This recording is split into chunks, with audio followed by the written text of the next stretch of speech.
Beneath the trees where nobody sees. That's right, folks. We're doing another comic book review. There are so many books I want to talk about, but I just don't have the time. So I want to start doing some more non-spoiler reviews just to get you excited about books that are out on shelves right now. This is a new book from IDW, and it is a 6-issue miniseries from creator Patrick Horvath, and it is so interesting. Like, this is the type of thing that you could only really tell in comic because they're going to give you, like, the freedom and space to really explore and try to do something different and creative like this, which is just such a cool thing to experience.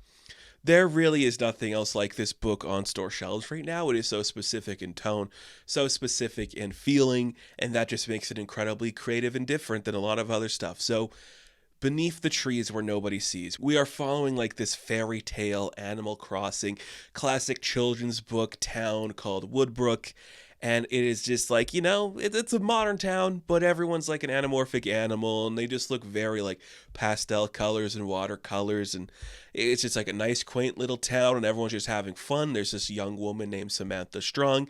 She works at a hardware store, and in her spare time, she likes to head into the big city, meet somebody randomly, and then kill them for fun. Yeah, it's the perfect blend of cute and cuddly with sadistic, nihilistic humor and destructive undertones. And it's kind of brilliant in that aspect. It is like blending those two worlds so perfectly because that is something you can do in the comic book space. That is something you can do when you just have that idea, which is not an idea a lot of people would have because it's really disturbing. But taking something cute and making it sadistic, that is comics. But no, it is just so interesting. Now, does the fact that it is in this specific style of art, like, make it more interesting than what it would be? I think so. Like, this story on its face of like this woman from a small town who is this killer. We find out that maybe like the son of one of her friends is very interested in like what she does and wants to take it up himself. So it becomes like this weird idea, kind of like Dexter-esque adventure or whatever. That on itself could be very interesting. Like, like a very kind of classic thriller comic book that could just be a really good adaptation done on like a movie or something.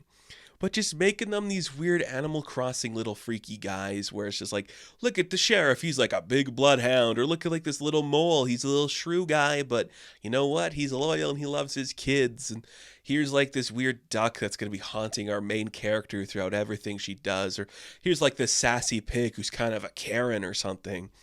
Making it those, it just makes it a little bit more scary because we love to see this destruction with this cuddliness.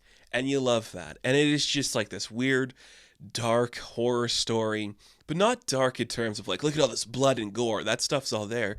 But just like getting into the mind of this like serial killer, spending time with them and seeing their ways, just starting off like, I just do this because I have this urge. It's like a tick. I have to fill it, get it out of my system, to, okay, some shit is going down. I have to cover my tracks. And that means doing some dangerous and scary stuff so people stop bothering me or believing I'm this person that I'm not claiming to be. You're like, that's kind of cool. It just looks interesting. It's incredibly well paced. For 6 issues, it sets up its story from the beginning. We get a really satisfying conclusion, albeit a very sad and nihilistic one.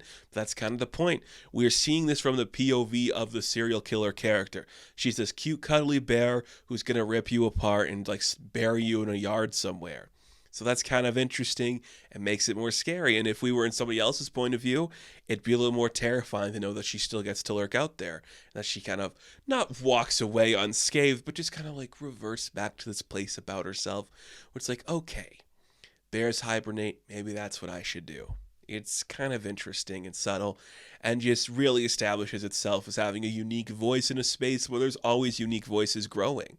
So you just love to see that. You just love to see this type of book exist and have fun involved in its story and just do something different and cool. And that's what this did. Beneath the Trees Where Nobody Sees, it is the perfect comic book just doing this comic book thing. And it looks gorgeous and it's just a really satisfying read because you just don't expect it to be like this, And that's just fun. Even for a book that's selling itself as this horror story, you just love how, like, dystopic it gets, like just how in its own head it just exists. You're just like, this is pretty intense. Why are we spending time here? It's really uncomfortable in a really satisfying way, which is awesome to see. A great read, worth every single one of your dollars. That is just so fun. Is that weird to say about a book about a serial killer? I don't know. But it's this perfect. If you like Dexter and Animal Crossing, like with this fairy tale aesthetic, this might be the book for you. And I'm sure you do, because those are two things that are awesome. So, Beneath the Trees Where Nobody Sees, I'm going to give an 8 out of 10. Now, thank you all for watching this review. Be sure to like and subscribe to the channel. As always, you could check me out on Instagram, TikTok, and Twitter. And of course, I will catch you in the next one. Have fun. Stay safe. Good luck.